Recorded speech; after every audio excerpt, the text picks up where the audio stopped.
tak bubar, lagi ramai. Dia baca kekatu, tuan-tuan. Kekatu tu bila dia kumun dekat lampu tu, mati, lagi ramai mari.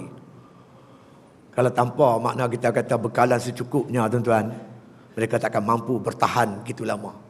Kekuatan ni kekuatan kerohanian. Jadi oleh itu sahabat-sahabat sekalian, ada orang berjuang, dia tak ada bekalan, dia tak ada kekuatan kerohanian, dia tak kuat beribadat. Orang ini ibarat kereta, tuan. Kereta ni, tuan, kalau dia habis minyak, orang tak panggil dia kereta, orang panggil dia besi. Tersadai tepi jalan, weh, kereta tu baru beli pun minyak tak ada apa-apa. Dia tak jadi kereta, dia tak boleh berfungsi sebagai kereta sebab dia tak ada minyak. Begitu pejuang Islam, hebat ilmu tinggi mana, semangat berkobar-kobar macam mana. Tapi tuan-tuan, kalau tidak ada bekalan dalaman, tak ada kekuatan kerohanian, tak mendekatkan diri dengan Allah Subhanahu Wa Taala, kita jadi besi buruk lah. Kita jadi kereta besi tersadai tepi jalan. Ada pula setengah orang, tuan-tuan, ibadat kuat tapi tak mau berjuang. Apa ada juga. Ini yang Imam Mas'ud Al-Banna, tuan-tuan, dia pergi jumpa dengan ulama-ulama sufi di Mesir. Dia kata, "Man ni, aku letak aku punya tarbus, hang letak hang punya sorban. Mari kita bercakap Islam yang dibawa oleh Rasulullah sallallahu alaihi wasallam." Orang cuma beribadat, kuat bangun malam, kuat baca Quran, berzikir, berwirid, berjuang tak mau. Orang bawa bekal, kerja tak ada. Bawa bekal pergi tepi laut, makan bekal, lari balik. Isteri dia kata, "Tadi keluar lah." Pergi makan bekal. Isteri masak bekal-bekal ni semua supaya bekalan untuk buat kerja. Ni sapu bekal, lari balik. Ini apa cerita ni? Yang betulnya, tuan-tuan, kita berjuang, kita bawa bekal. Itu cerita dia. Jadi sahabat-sahabat yang dirahmati sekalian, sepanjang tarawih ni, tuan-tuan boleh nampak kerja sebenar kita, tuan-tuan. Kerja kita tu apa dia? Saya nak ambil dua je, kita ambil iktibar. Kerana berpandukan hadis Nabi SAW, "Man qama ramadana imanan wa ihtisaban, ghufira lahu ma taqaddama min zambih." Siapa mendirikan Ramadan imanan, dengan penuh keimanan, wahtisaban, dengan penuh ihtisab. Ihtisab ni hisab lah. Hisab ni hitung kira, dan darab, bahagi, tolak, campur. Makna dia mendirikan ibadat Ramadan ni bukan setakat mendirikan ibadat Ramadan, tapi imanan wahtisaban. Dia dirikan Ramadan ni dengan penuh keimanan. Keimanan dia buat ni kerana iman dia kepada Allah. Dia mendirikan ibadat ni atas jalan ihtisab. Hisab, hitung, amati setiap pergerakan amalan sepanjang Ramadan. Barulah Allah kata, "Ghufira lahu ma taqaddama min zambih." Maka diampun oleh Allah baginya dosa-dosanya yang terdahulu. Mari kita ihtisab sikit, tuan-tuan, amalan-amalan yang kita buat sepanjang Ramadan. Tuan-tuan, tak tahulah, saya duduk berjalan rata dengan setengah tempat kan, terutama orang yang buat solat tarawih 20 rakaat. Tengah-tengah tarawih tu, tuan-tuan, dia ada tazkirah, tuan. Dulu tazkirah ni bukan dia benda baru, benda lama dah. Sejak saya kecil dulu ada tazkirah. Tapi tazkirah tu disampaikan dalam bahasa Arab. Yang bagi tazkirah tu Tok Bilal. Dia pun tak faham, orang yang dengar pun tak faham. Sama-sama tak faham. Rupanya tazkirah ni bila orang tak faham tak apa. Bila orang faham yang tak boleh. Dia jadi macam tu. Apa tazkirah tu Tok Bilal? Tazkirah apa? Al-Khalifatul Ula ba'da Rasulillah sallallahu alaihi wasallam, Amirul Mukminin Sayyidina Abu Bakar As-Siddiq radhiyallahu an. Ada tak? Al-Khalifatus Saniyah ba'da Rasulillah sallallahu alaihi wasallam, Amirul Mukminin Sayyidina Umar Al-Khattab radhiyallahu. Sebut satu nama khalifah. 4 khalifah ni disebut sampai Sayyidina Ali. Itu satu bentuk tazkirah, peringatan daripada Tok Bilal, mengingatkan ahli jemaah yang hadir sembahyang tarawih ni, kita dulu pernah ada khalifah. Dulu kita ada khalifah. Khalifah ni penggalang ganti tugas kenabian selepas kewafatan Nabi kita Muhammad sallallahu alaihi wasallam, dengan tugas yang cukup penting. Yang pertamanya iqamatuddin, yang keduanya wasiyasatud dunyabih. Tugas yang pertama jaga agama, jaga umat Islam. Yang kedua iaitu mentadbir dunia dengan hukum agama. Bermula Khalifah Ar-Rashidin, Bani Umayyah, Bani Utsmaniyah, Turki Osmaniyah, Fatimiyah, Turki Osmaniyah, yang terakhir sekali di Turki. Kemudian khilafah tu dah tak ada sekarang. Dah tak ada sekarang tuan. Bila khilafah ni dah hilang, dah musnah, dah tak ada atas muka bumi, nyawa umat Islam tak ada harga.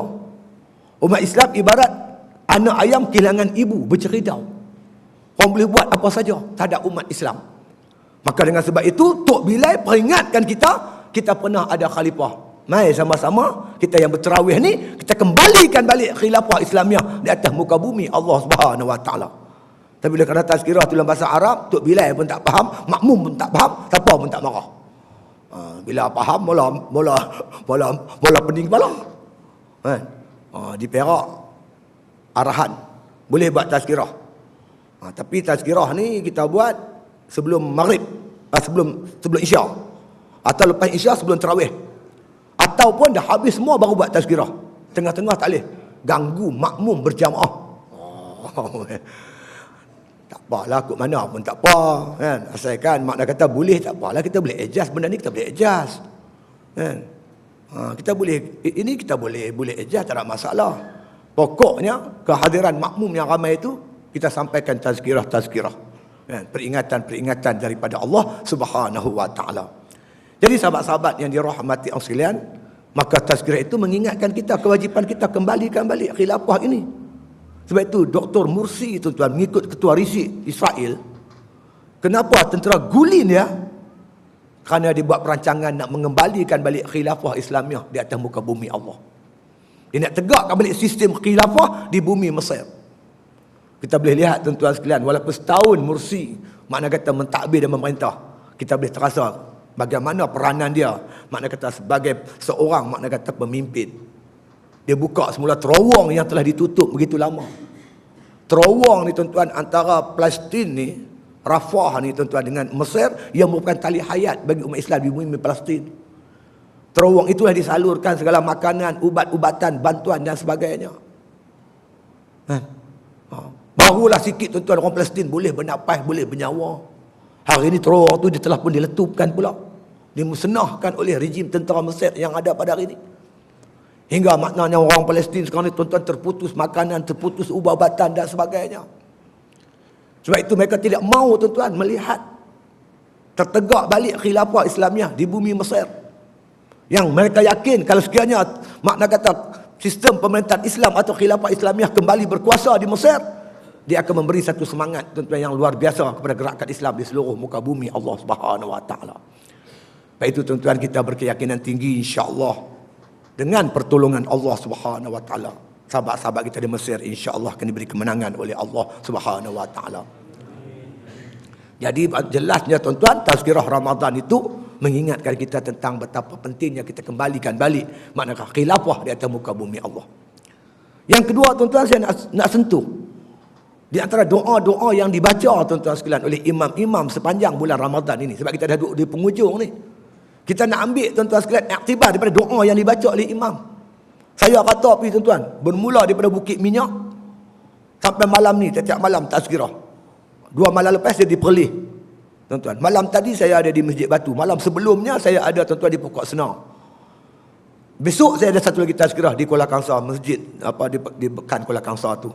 Kebanyakan imam-imam yang sembahyang tarawih ni tuan-tuan, saya duduk dengar imam doa yang dibaca. Kalau tuan-tuan perasan, doa yang bermula dengan Allahumma ja'alna bil imani kamilin wa li faraidika muaddin wa 'ala salati hafizin wa li zakati fa'ilin wa li ma'indaka talibin wa li afrika rajin bil huda mutamassikin wa ni lawi mu'ridin wa fid dunya zahidin wa fil akhirati raghibin 'alal balaya sabirin wa tahta liwa'i sayyidina Muhammadin sallallahu alaihi wasallam yaumal qiyamati sairin wa ilal haudhi waridin wa fil jannati dakhilin. Pernah tak kita ambil perhatian apa doa tu imam ni? Apa dia minta apa? Yang kita doa amin, amin, dia minta apa? Tak tahu dia tak. Mana boleh minta tak tahu. Kita minta, kita kena tahulah apa yang kita minta. Itu syarat doa. Macam mana Tuhan nak makbulkan doa kita, kita pun tak tahu kita minta apa. Itu yang pertama. Yang kedua tuan-tuan, syarat makbul doa Mestilah kita berdoa tu dan tindakan kita selaras dengan doa. Umpamanya tuan-tuan sekalian, kita katalah kita sebagai seorang nelayan, minta doa dapat ikan banyak. Kita kenalah turun ke laut. Baru betul. Kita minta doa nak jadi ulama, kena rajin mengaji. Kan? Allahumma hayya bi hayatil ulama, hiduplah aku macam hidup ulama, tapi mengaji pun tak mau, badak boleh. Wa mautana bi mauti syuhada, minta mati syahid, berjuang langsung tak mau. Tak betul kan? Kan?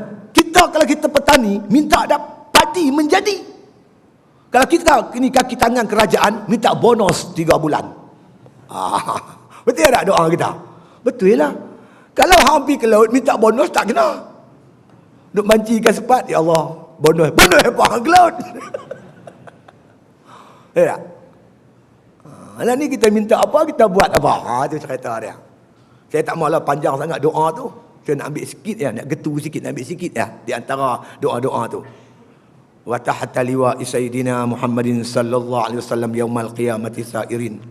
Minta ya Allah ya Tuhanku, makna kata jadikanlah aku ni orang yang boleh duduk di bawah bendera-Mu besok pada hari kiamat. Wa ilal haudhi waridin, minta minum air telaga Nabi. Wa fil jannati dakhilin, minta masuk syurga. Kan? Wa tahta tu tuan-tuan, bawah. Liwa tu bendera. Wa tahta liwa, minta duduk bawah bendera. Bendera ni bukan pasal pilihan raya ya. Terawih pun ada orang berjaga. Lah ni tuan-tuan, kita minta duduk bawah bendera Nabi. Siapa yang dapat duduk bawah bendera Nabi di akhirat besok, wa ilal haudhi waridin, dia dapat minum air telaga Nabi. Siapa dapat minum air telaga Nabi, wa fil jannati dakhilin, dapat masuk syurga. Nak masuk syurga, kena minum air telaga Nabi. Nak minum air telaga Nabi, kena duduk bawah bendera Nabi. Nak duduk bawah bendera Nabi di akhirat besok, di dunia kena duduk bawah bendera Nabi.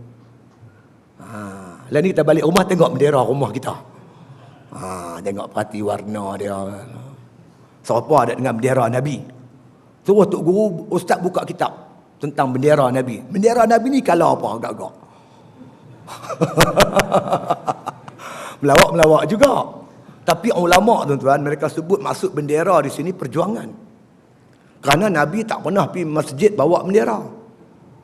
Nabi pergi market pun tak bawa bendera. Nabi bawa bendera pergi mana?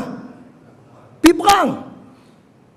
Kalau Nabi tak pergi perang, Nabi serah bendera itu kepada panglima perang. Maka sebab itu bendera ni tuan-tuan, peperangan, perjuangan. Artinya, kalau kita nak duduk bawah bendera Nabi di akhirat besok, di dunia mesti duduk di bawah perjuangan yang dibawa oleh Nabi sallallahu alaihi wasallam. Sahabat tanya Nabi tentang peperangan, perjuangan. Nabi kata, man qatala litakuna kalimatullahi al-ulya fahuwa fi sabilillah. Siapa yang berperang, yang berjuang kerana nak menegakkan kalimah Allah yang tinggi, nak menegakkan hukum Allah, syariat Allah di atas muka bumi, itulah dia perjuangan fi sabilillah.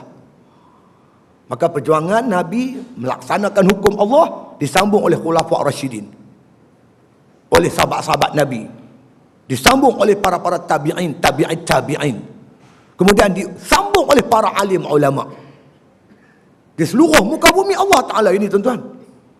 Hingga Nabi sebut dalam hadisnya, al-alimu aminullah fil ardi. Bermula orang alim tu kepercayaan Allah, orang yang Allah amanahkan di atas muka bumi. Al-ulama'u warasatul anbiya, ulama pewaris Nabi. Kalau tuan-tuan nak tengok jelas lagi tuan-tuan, ni kitab yang kita baca, kitab Sairus Salikin. Saya rasa dah lepas dah kita baca bab tu, dah terlepas dah. Di mana Nabi bersabda, ala khulafa'i rahmatullah, man khulafa'uka ya Rasulullah, allazina yuhayyuna sunnati wa yu'allimuha ibadallah. Atas khalifahku, penggantiku rahmat Allah. Siapa penggantimu ya Rasulullah? Rasulullah kata, allazina yuhayyuna sunnati wa yu'allimuha ibadallah. Orang yang sanggup menghidupkan sunnahku dan mengajar di kalangan hamba Allah Subhanahu wa taala. Jadi jelaslah tuan-tuan, kerja kita berjuang berjihad. Bekalannya ibadat. Lah ni tuan-tuan, kita payah nak buat ibadat. Nak baca Quran pun kita rasa payah. Nak bangun malam lagi payah. Saya biasa jadi nelayan tuan-tuan. Lepas SPM dulu saya pergi ke laut tangkap ikan. Di tengah laut tuan-tuan, bila jumpa ikan pukul 2-3 pagi, angkong akan bunyikan siren loceng. Kita semua tengah tidur, digerak, dibangunkan, kita jaga. Dilengkong ikan tu dengan pukat. Kemudian pukat tu ditarik tuan-tuan, 2 jam. Tarik pukat tu 2 jam paling kurang masa. Pukul 2 pagi sampai 4 pagi baru selesai tarik pukat. Kita boleh tarik pukat tuan-tuan tengah malam pukul 2 pagi. Bulan cerah kita tak ke laut. Tidur di rumah tuan-tuan. Terjaga pukul 2-3 pagi. Boleh tak kita bangkit sembahyang tahajud 2 rakaat? Dia bangkit-bangkit bukan bangkit sembahyang, bangkit kencing. 2 rakaat payah tuan-tuan. Boleh tak kita baca Quran? Tuan-tuan balik rumah nanti, tuan-tuan ambil uduk, tuan-tuan baca Quran tengok. Kalau tuan-tuan baca semuka, nak 2. Baca 2, nak 3. Baca 3, nak 4. Alhamdulillah. Tuan-tuan baca 2-3 baris, mula menguap. Gedengung-gedang, televisyen bunyi. Apa tu, Mat? Kita tanya kat anak kita, Gusti pak? Hai, Gusti ni kalau tak tengok minggu depan baru ada. Quran bila boleh baca? Dia tutup Quran, dia tengok Gusti. Allah Tuhan, kita liar tuan-tuan. Nafsu kita liar dengan Allah Subhanahu wa taala. Kita sampai bila nak liar dengan Tuhan? Kita akan balik jumpa Tuhan. Kita nak lari, tak mau lari daripada Allah, kita tetap akan bertemu dengan Allah taala. Baik kita kembali kepada Allah dalam keadaan kita jinak dengan Allah. Wa idza sa'alaka ibadi anni fa inni qarib. Bila hamba aku bertanya padamu Muhammad tentang diri itu, bagi tahu pada mereka, sungguhnya aku hampir dengan mereka, aku dekat dengan mereka. Maka Ramadan mengajar kita tuan-tuan, bagaimana untuk memudahkan kita buat ibadat. Yang duk kacau kita buat ibadat tuan-tuan, 4 perkara kata Imam Ghazali. Yang pertama dunia, kedua makhluk, ketiga syaitan, dan keempat hawa nafsu. Daripada 4 ni yang paling kuat sekali, syaitan dengan hawa nafsu. Tok guru saya kata syaitan ni iblis. Iblis dengan nafsu. Iblis ni pak leh, nafsu ni paksu. Paksu dengan pak leh. 2 ekor haram jadah ni kacau kita, tak boleh buat ibadat lah tuan-tuan, ya Allah. Tapi bulan Ramadan ni syaitan kena rantai. Banyak juga tak puasa. Dia buat telefon saya, Ustaz kata syaitan kena rantai tu bilang buat tak puasa. Itu syaitan haram jadah. Rantai-rantai dikelepiak-kelepiak terlepas. Syaitan ni tuan-tuan sekalian, benarnya dilemahkan oleh Allah kekuatan dia. Tinggal satu lagi yang duk kacau kita, nafsu kita. Secara ringkas saya nak sebut tuan-tuan masa 2-3 minit ni. Nafsu ni tuan-tuan, bila kita dapati nafsu kita liar, payah nak baca Quran, payah nak bangun malam, payah nak buat ibadat. Kita perlu cari jalan jinakkan nafsu kita. Nafsu ibarat binatang lah tuan-tuan, binatang liar. Nafsu liar ibarat binatang liar. Nak jinakkan binatang liar ni kata Imam Ghazali, 2 cara. Cara yang pertama, kurangkan rumput. Yang kedua, bebankan kerja. Kebau yang liar-liar tu jangan bagi makan banyak, makan sikit-sikit cukup. Binatang ni tuan-tuan kalau dia lapar, dia jinak dengan tuan dia. Betul? Saya belah ayam kampung banyak tuan. Sebelah ayam kampung. Selalu bagi makan pukul 8 pagi. Baca kitab Imam Ghazali, saya bagi makan lepas asar. Pukul 6 petang baru bagi makan. Allah tuan-tuan. Saya sampai dengan motor saya kat reban tu, macam nak pecah reban. Puk. Buka reban, dia timpa main kat saya tuan. Dia terbang main atas bawah atas kepala. Dia kelitin tepi kaki saya. Nak jalan tak boleh. Masa tu tuan-tuan kita gosok kepala pun dia tak lawan dah. Tak lari dah. Luku pun tak apa. Kita tangkap sembelih depan dia pun tak apa dah. Kenapa dia jinak dengan tuan dia? Dia lapar. Saya bagi dia makan 2 guni tuan. Ayam begitu banyak bubuh 2 guni. Tu dia termolok besar tu. Bila dia kenyang tuan-tuan, dia pergi buat tak tahu kat saya. Saya panggil, woi ni tuan hang lah. Porah dia kata. Dia porah lagi kat kita. Jadi tuan-tuan sendiri rasa kesan. Apabila kita puasa di siang hari kita berlapar, malam mudah buat ibadat. Tapi satu syarat, buka puasa jangan makan banyak. La tumitul qalba bikasrati ta'am wasyarab. Jangan kamu matikan hati kamu dengan banyak makan dan banyak minum. Fa innal qalba kazar'i. Sesungguhnya hati itu laksana tumbuh-tumbuhan, tanam-tanaman Yamutu idza kasura alaihal ma', matilah tanaman itu apabila banyak sangat atasnya air. Makan banyak, minum banyak, tuan mati hati. Makan ala kadar cukup, insya-Allah. Jadi kunci untuk buat ibadat, kurangkan makan. Insya-Allah. Perut kita tuan ikut kita didik macam mana. Kita kurang makan, kita makan banyak sikit, dia sakit dah. Tapi kalau kita ajak dia makan banyak, makan sikit, sakit perut dah. Dia terbalik. Mudah-mudahan. Yang itu yang pertama, kurangkan makan, insya-Allah. Makanan mesti halal. Yang keduanya, kurangkan makan. Yang kedua tuan-tuan, cara nak menjinakkan nafsu, kita bebankan dia kerja. Binatang tu bagi tarik tajak, tarik benda apa, tarik tajak, tarik kereta lembu. Dia banyak kerja, dia jinak dengan tuan dia. Nafsu kita tekan dia. Paksa dia tuan-tuan, kita kena paksa. Paksa dia baca Quran, paksa dia bangun malam, paksa dia berzikir, paksa dia buat ibadat. Wallazina jahadu fina lanahdiyannahum subulana. Siapa sungguh-sungguh jalan kami tunjuk jalan baginya, insya-Allah. Jadi oleh itu tuan-tuan, mujahadatun nafs. Kita kena berjihad, bersungguh-sungguh tekan hawa nafsu kita ni dengan makna kata baca Quran. Dia tak mau pun baca juga. Dia tak mau baca juga. Kerana dia ibarat nafsu, ibarat budak-budak kecil tuan-tuan. Kalau kita tak paksa tak boleh tuan-tuan. Dia duk gungung botol susu ya. Sampai bila nak minum susu? Umur sampai 2 tahun lebih dah. Kita kena bagi dia pisang lenyek, bagi nestum, bagi ubi kentang, bagi bubuk, bagi kanji. Bubuk, kanji, nestum, pisang lenyek, ubi kentang, semua ni makanan sedap. Tapi dia tak mau tuan-tuan. Dia kira nak susu, botol susu dia lah yang paling sedap. Kita macam tu. Zikir, bangun malam, baca Quran, munajat, qiyamul lail. Ini semua makanan rohani lazat-lazat. Dia tak mau. Dia kira televisyen. Budak-budak gungung botol susu lah macam ni. Takkan nak biar budak tu sampai ketua.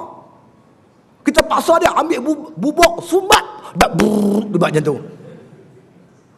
Dia buat tak buruk aku tak kira. Aku sumbat juga pisang. Sumbat juga ubi kentang. Lama-lama terasa sedap ubi kentang. Terasa sedap pisang lenyek. Rasa sedap nestum. Dia tak mau dah botol susu. Kita pun macam tu lah. Bila kita dah mujahadah sungguh-sungguh, dah terasa kemanisan bermunajat. Tuan-tuan rasa manis. Tuan-tuan bangkit pukul 4:30 pagi. Tuan-tuan ambil wudu. Tuan-tuan semayang tahajud. Tuan-tuan hafal pula 2-3 surah ayat Quran. Tuan-tuan tengah baca Quran dalam dirikan semayang ni. Tuan-tuan dengar orang tarhim dah. Allah cepatnya orang tarhim. Tuan-tuan sejam tu tuan-tuan rasa masa yang cukup pendek. Sebab Allah dah campak kepada tuan-tuan kemanisan, kelazatan bermunajat, beribadat kepada Allah. Jadi tuan-tuan, kalau ini kita dapat, alhamdulillah lah tuan-tuan. Mudah-mudahan. Sebab itu sahabat-sahabat sekalian, saya menyeru diri saya. Dan tuan-tuan, marilah kita cari bekalan untuk balik berjumpa dengan Allah. Perjalanan jauh tuan-tuan. Saudara-saudara kita duduk dalam kubur 10,000 tahun pun ada tuan-tuan. 5,000 tahun pun ada, 1,000 tahun pun ada. Kita pun tak tahu berapa lama nak duduk dalam kubur tuan-tuan. Nak pergi padang mahsyar, nak lintas siratan mustaqim. Perjalanan jauh, bekalan tak cukup sikit, kena banyak lah tuan-tuan. Ni saya seru diri saya dan tuan-tuan supaya sama-sama kita banyak buat ibadat kepada Allah Subhanahu Wa Taala. Jadi sebelum saya mondok tuan-tuan sekalian, minta satu di belakang tu lagi tempat jualan saya tu ada saya buat poster yang gambar muka saya tu, muka cengir lah. Jadi poster tu berkaitan tuan-tuan, insya-Allah ma'had saya 1/9 ni kita di samping kita ada kelas tahfiz, kita akan buat tuan-tuan kelas pengajian umumi membaca kitab-kitab turas, kitab-kitab lama. Jadi tuan-tuan satu hari kita baca 4 kitab. Saya baca 2, anak saya baca 2. Satu hari 4 kitab. Lepas subuh pukul 10 pagi, 3 petang dengan lepas maghrib. Kemudian saya dapat bantuan daripada beberapa tenaga ulama daripada Dewan Ulama Pas Perak. Mungkin kita tenaga kita 4-5 orang jugalah insya-Allah. Kuliah ni akan berjalan tiap-tiap hari. Tiap-tiap hari kita buat, tuan-tuan. Dan kita sedang menyiapkan penempatan untuk warga pondok. Yang banyak duk telefon ni muslimat. Muslimin ada juga tapi tak ramai.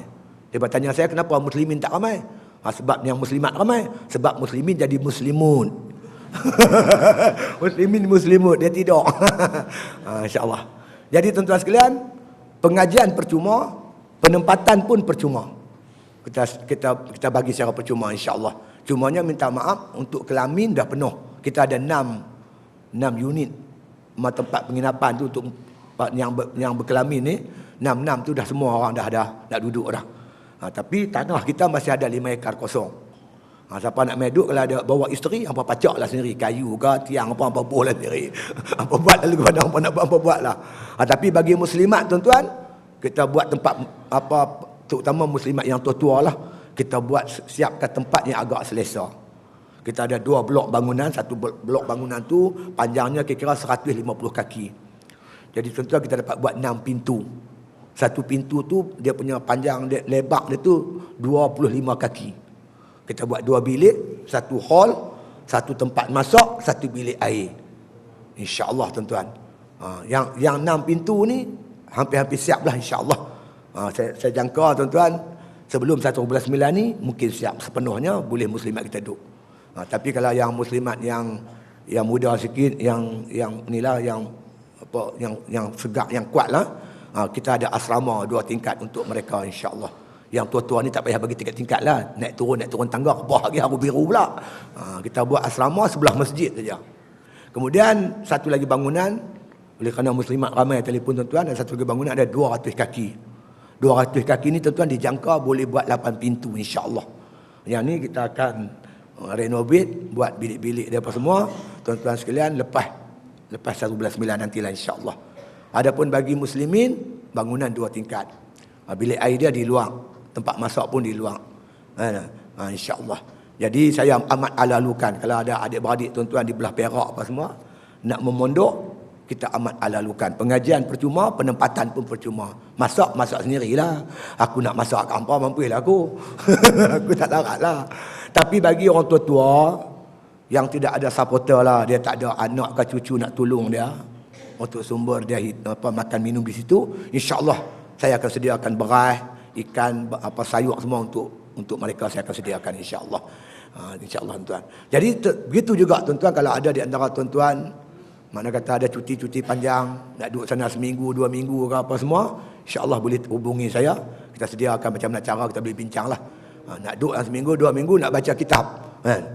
Kitab-kitab yang kita akan baca tuan-tuan, yang pertama saya nak baca kitab tuan-tuan yang saya mengaji pondok dulu dengan Tok Guru saja, Haji Tuan Guru Haji Wa'in daripada Lepai. Semua kitab-kitab yang saya mengaji kat dia saya nak baca balik. Saya tuan-tuan dalam masa saya mengaji tu saya amat berminat ilmu usuluddin dengan ilmu tasawuf. Jadi saya ambil 2 subjek ni lah, 2 madah ni. Usuluddin mula daripada bawah.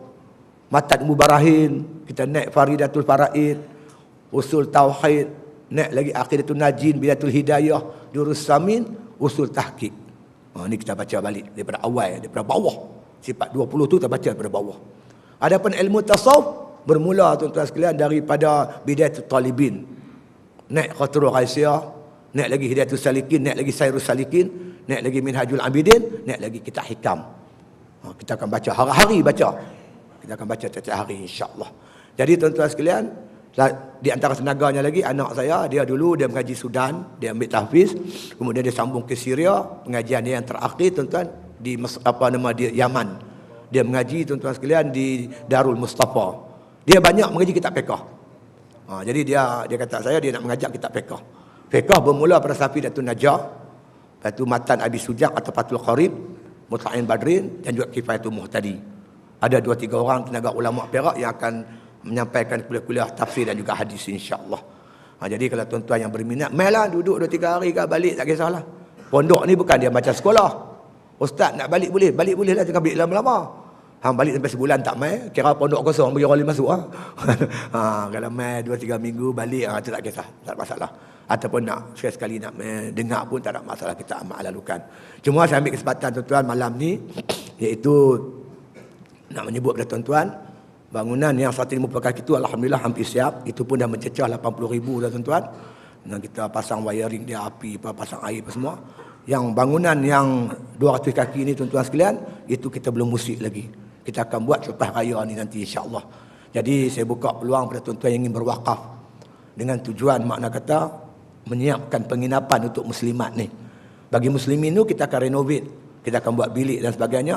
Termasuk juga tuan-tuan kalau ada sama ada sumbangan bentuk derma ataupun wakaf ataupun zakat, insya-Allah kita guna atas asnaf fisabilillah untuk mana kata siap penempatan untuk orang menuntut ilmu. Termasuk juga kalau ada wang-wang yang tidak bersih lah macam wang riba sebagainya. Kita nak ceriakan tandas kita. Biar tandas ni pun dah mai dah orang tua-tua. Tandas pula selekeh. Mati terus orang tua tu. Kita buat ceria sikit lah. Pasal mozaik, pasal mana nampak bersih sikit kan. Jadi orang tua-tua pun maklumlah kawan kan. Kita nak bagi elok sikit lah ceria. Tandas-tandas kita tu insyaAllah. Kita, makna kata kita maklumkan sumbangan daripada tuan-tuan sekalian insyaAllah. Itu makna. Jadi tuan-tuan tolong sampaikan berita ni. Terutama kalau ada adik-beradik belah Perak sana. Tolong sampaikan insyaAllah. Tapi Dewan Ulama PAS Negeri Perak kita masuk dalam laman web dia dah. Jadi banyaklah yang sejak kita masuk ke internet ni banyaklah makna kata yang hubungi saya insya-Allah. Yang satu sajalah tuan-tuan, saya akhir sekali ucap syabaslah kepada tuan-tuan sekalian tak macam kami di kampung. Di kampung ni tuan-tuan malam mula ramai orang tarawih. Sampai seminggu je lepas tu hilang. Tinggal Tok Bilal salim-salim je apa dia kata salim-salim apa benda tak tahu. Tinggal 2-3 orang lah habis kedak. Tapi di bandar-bandar tuan-tuan saya angkat tanganlah. Di mana kita pergi malam tadi tuan-tuan, saya pergi tuan-tuan sekalian di Masjid Batu dekat Matang Pau. Orang melempah lagi sampai keluar. Malam 26, malam 27, orang tak berganjak, orang tak lari. Malam ni di sini orang macam tu juga. Saya pergi Kuala Kangsar setiap tahun depa panggil saya malam terakhir, orang duk ramai situ. Bila pergi kampung tuan-tuan tak ada dah. Lepas tu tuan-tuan pukul 10 selesai dah. Apa tak selesai tu imam lari laju. 20 rakaat. Apa benda tu? 20 rakaat 20 minit. Selesai semua. Sah lewah selesai. Lepas tu gelap lah masjid. Tapi di bandar-bandar alhamdulillah. Saya tengok malam di Masjid Batu tuan-tuan. Pukul 3 pagi dia orang datang dah berqiyamul lail. Semua pakat berqiyamul lail, semayang apa semua buat ibadat Allah seronok. Jadi bila saya tengok keadaan macam ni tuan-tuan, hati saya gembira lah. Hati saya seronok. Yang menyeronokkan saya tu sebahagian besar daripada yang datang beribadat tu di kalangan anak-anak muda kita. Anak muda-muda dah mula seronok mendekatkan diri dengan masjid. InsyaAllah makna kata momentum yang macam ni tuan-tuan insyaAllah kita teruskan. Mudah-mudahan makna kata Islam akan bangkit satu hari nanti di muka bumi Allah Malaysia tercinta ni insyaAllah. Itu saja tuan-tuan. Di belakang tu ada poster saya sebut tadi. Tuan-tuan tolonglah ambil poster tu. Tuan-tuan tengoklah di surau-surau mana-mana masjid tuan-tuan ada, tuan-tuan tempel lah. Tampal-tampalkan insyaAllah. Mudah-mudahan makna berita ni, kuliah ni tersebar luas insyaAllah. Wallahu alam. Al-Fatihah.